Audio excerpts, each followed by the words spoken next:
ಗೆಲ್ಲುವವರೆಗೂ ಹೋರಾಟ, ರಸ್ತೆಗಾಗಿ ಹೋರಾಟ, ನ್ಯಾಯವನ್ನು ಗೆಲ್ಲುತ್ತೇವೆ, ನ್ಯಾಯವನ್ನು ಗೆಲ್ಲುತ್ತೇವೆ. ಒಪ್ಪಂದಂತೆ ಕಾನೂನು, ಒಪ್ಪಂದಂತೆ ಸರ್ಕಾರ.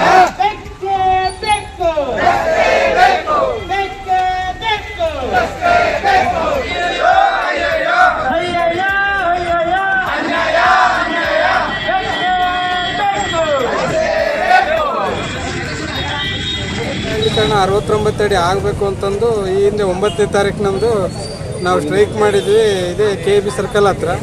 ಆದರೆ ಅಲ್ಲಿ ತಹಸೀಲ್ದಾರ್ ಮನವಿಗೆ ನಾವು 26ಕ್ಕೆ ಬರ್ತಾರಂತ ಮಾಡಿದ್ವಿ. ಆದರೆ ಜಿಲ್ಲಾಧಿಕಾರಿಗಳು ಬರಲೇ ಇಲ್ಲ. ಇಲ್ಲಿ ಹೆದ್ದಾರಿ ಮಾಡಬೇಕಾದಂಥ ಸಂದರ್ಭದಲ್ಲಿ ಕೆಲವು ಕಡೆ 30 ಅಡಿ ಇದೇ ಪಟ್ಟಣ ಪಂಚಾಯತಿಯರು ಹೊಡ್ಕೊಂಡಿದ್ದಾರೆ, ಮತ್ತು ಶೆಲ್ಟ್ರು ಹಾಕಿಸಿದ್ದಾರೆ. ಅದೊಂದು. ಎರಡನೇದ ಇಲ್ಲಿ ಏನು ಗುತ್ತಿಗೆದಾರರ ಹೆಸರು ಆಗಿರಲಿ, ಅವರ ಒಂದು ಅಮೌಂಟ್ ಆಗಿರಲಿ, ಎಷ್ಟು ಅವಧಿಯಾಗಿ ಮಾಡ್ತಾರಂತ ಒಂದು ಬೋರ್ಡೂ ಸಹ ಇಲ್ಲ.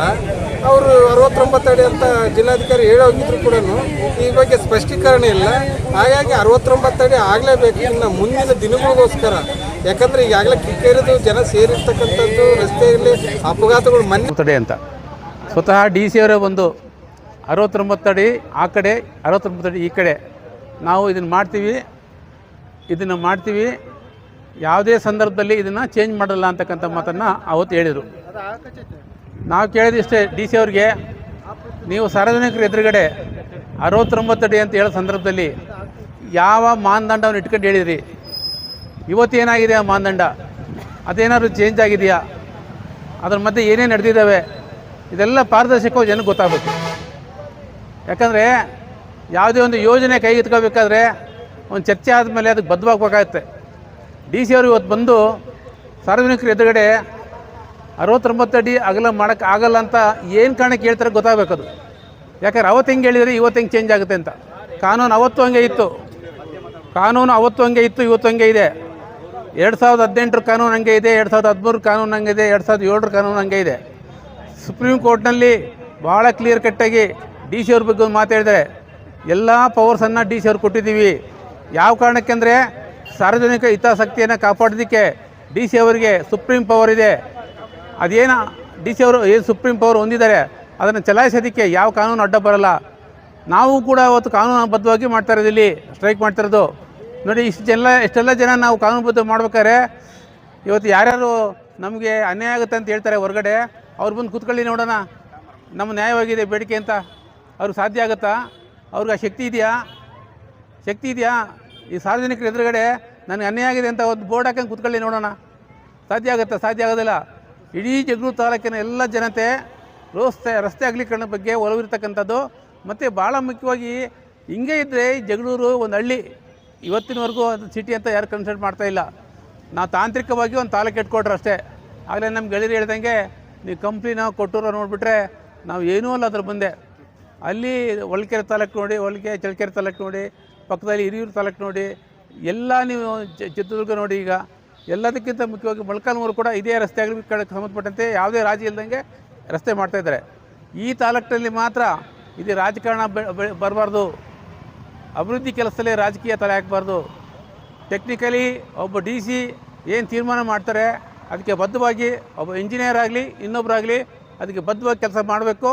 ಅದು ಕಾಲಮಿತಿ ಒಳಗಡೆ ಯಾವಾಗೋ ಮಾಡ್ತೀವಿ ಅರ್ಧ ಅಂತ ಅನ್ನಂಗಿಲ್ಲ. ನೋಡಿ, ಆಗಲೇ 3 ಜನ ಸತ್ತಿದ್ದಾಯಿತು, 2 ಸತ್ತಿದ್ದಾಯಿತು. ಉದ್ದೇಶ ಇಷ್ಟೇ, ಒಂದು ಫುಟ್ಪಾತ್ ಇಲ್ದಂಗೆ ರಸ್ತೆ ಮಾಡೋಕ್ಕಾಗಲ್ಲ ಅಂತ ಒಂದು ಸಾಮಾನ್ಯ ಜ್ಞಾನ ಇದು. 69 ಅಡಿ ಯಾಕೆ ಬೇಕು ಅಂದರೆ ಅದು ವೇಸ್ಟ್ ಮಾಡೋಕ್ಕಲ್ಲ. ಆ ಕಡೆ ಫುಟ್ಪಾತ್ ಇರಬೇಕು, ಈ ಕಡೆ ಫುಟ್ಪಾತ್ ಇರಬೇಕು, ಮಧ್ಯೆ ರಸ್ತೆ ಇರಬೇಕು. ಮತ್ತು ಎಲ್ಲದಕ್ಕಿಂತ ಮುಖ್ಯವಾಗಿ ಮಲ್ಪೆ ಮತ್ತು ಮೊಳಕಾಲ್ಮೂರು ರಸ್ತೆಗೆ ಅಷ್ಟು ರಸ್ತೆ ಇರಲೇಬೇಕಂತ ಕಾನೂನಿದೆ. ಆ ಕಾನೂನು ಪ್ರಕಾರನೇ ಇದನ್ನು ಮಾಡಲೇಬೇಕಾಗುತ್ತೆ. ಇನ್ನೊಂದು ಭಾಳ ಮುಖ್ಯವಾಗಿ ನೀವು ದಯವಿಟ್ಟು ಗಮನಿಸಬೇಕು, ಜಗಳೂರು ತಾಲೂಕಿಗೆ ಮೊದಲಿಂದಲೂ ಕೂಡ ಅಭಿವೃದ್ಧಿ ವಿಚಾರದಲ್ಲಿ ಕೆಲವು ಕಾಣದ ಕೈಗಳು ಕೆಲಸ ಮಾಡ್ತಾಯಿದ್ದಾವೆ. ಅದನ್ನ ಯಾಕಂತ ಅನ್ಕೊಂತ ಗೊತ್ತಿಲ್ಲ.